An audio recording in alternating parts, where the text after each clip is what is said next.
Welcome to part 3 of the Synthwave experience.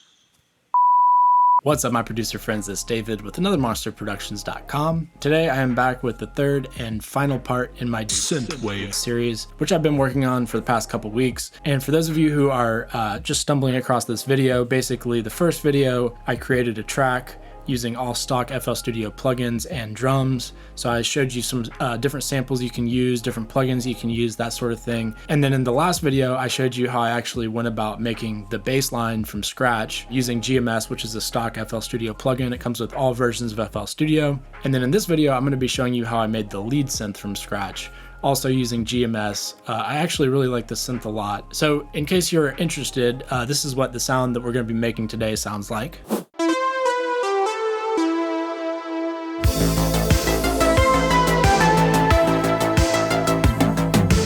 And strap on your sound designer hats because we're gonna design some sounds. Also, by the way, real quick, I am gonna be making a couple announcements at the end of this video. So some of you I'm sure will be interested in that. So definitely stick around to hear that. Let's get straight into it. All right, so the first thing that you wanna do when you have your GMS loaded up here is go to where it says bank. Let's click this button here, go to user and find default. This is just gonna get us a default layout going on here on GMS. Let's go ahead and click oscillator 1 and we will go to saw mean waveform. Let's go over here to where it says unisono and we'll bring the voices up to 9. Let's also bring the stereo up. So I had it at about 80%. And then I'm gonna bring the detune up just a little bit, about 30% there. All right, so let's move on to our filter section where it says cutoff. Let's go ahead and bring this down to about 85%. Move on to our envelope and we'll bring the decay down to 18%, I believe is what I had it on. Bring the amount up to about, I think 47% is what I had that one on. And then we'll go ahead and go to our envelope 2 here as well. And we're gonna do the same thing. I'm gonna bring this decay down to 17%, bring the amount up to 60%. This is gonna get us that plucky type sound on the initial hit of the lead that we're kind of going for here. Now, when it comes to analog synths, I can't give you all the science behind it because I'm not a scientist and I don't really fully know how all this stuff works, although it is very interesting to me. But basically, when it comes to analog, the way the synths work, I guess they can't control the phase in the same way that you can with digital stuff. And so as a result, things, they waver in and out of tune because of the varying phase, I guess. And so that's a characteristic of this analog sound that I was going for with this particular preset, and then also some other retro synthwave type presets that I made in this pack. So it's not necessarily something that your brain is gonna like hone in on super easily, but I just added a little bit of pitch modulation to kind of give it this fluctuating in and out of tune sounding. You can do this with like lo-fi samples.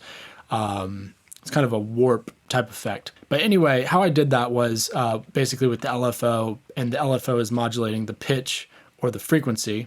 In this case, it's called frequency on this, so make sure you check that. And then we'll bring the rate up to about 1 to 2. Go ahead and click beat. This is gonna link it to the BPM of the track that you're working on. And then we just bring the amount of the LFO up. And again, you can do this in any synth, if you wanna get this sort of warp effect. So just start bringing it up.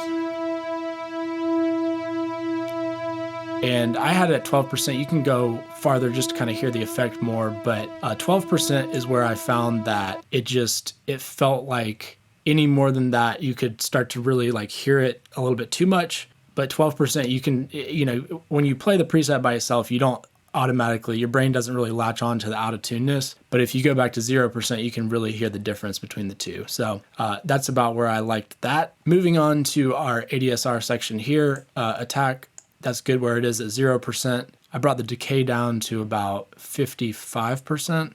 And then I brought the sustain down to about 45%. And then the release is good where it is. So we're getting a little bit even more of that plucky sound going on there. Let's move on to our effects section, and I did add some distortion on this. So click glue to enable the distortion, and then we can go around on the graph here and find where we like it. Right around here sounded pretty good to me.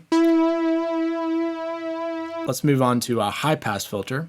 And what my goal with this high pass filter was to actually filter out the sub frequencies of this patch. So for example, if someone were going down into the lower frequency octaves, there basically wasn't any sub playing when they got that low. So this is just kind of a safety net. I just wanted to build it into this particular patch. Now let's add some echo as well. This is just delay, and I think I had it right around here. Sounds pretty good. And lastly, let's add some reverb. Just go around, I think right around here was pretty much where I wanted it. That sounds pretty good. And the final step is going into our EQ and just messing with the EQ a little bit. For whatever reason, I decided I wanted to get rid of the lows even more. So I took out about 5 dBs of the low, even though it's probably not actually doing anything because I have the high pass filter on there anyway. The semi is good where it is. The middle I brought up about a dB. Treble I brought up about 1.5 dBs. High I brought up about 2.5 dBs. So that's sounding pretty nice right there. So the announcements that I wanted to make is, first of all, we hit 4K subscribers on this channel. So it's very exciting. I'm very grateful to all of you guys who have subscribed to the channel and continue to come back and watch these tutorials and comment and, you know, do all that stuff. Like, it really means a lot. So thank you very much for doing that. And as a special thank you to all of you guys who are subscribed, I wanted to do a little giveaway for you. So if you head over to the community tab on this channel, you'll see what that giveaway is all about.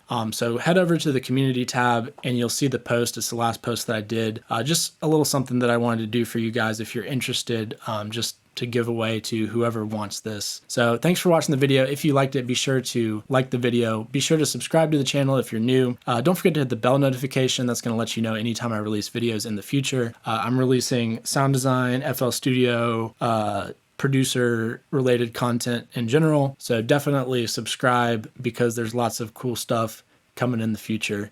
And I will see you in the next video.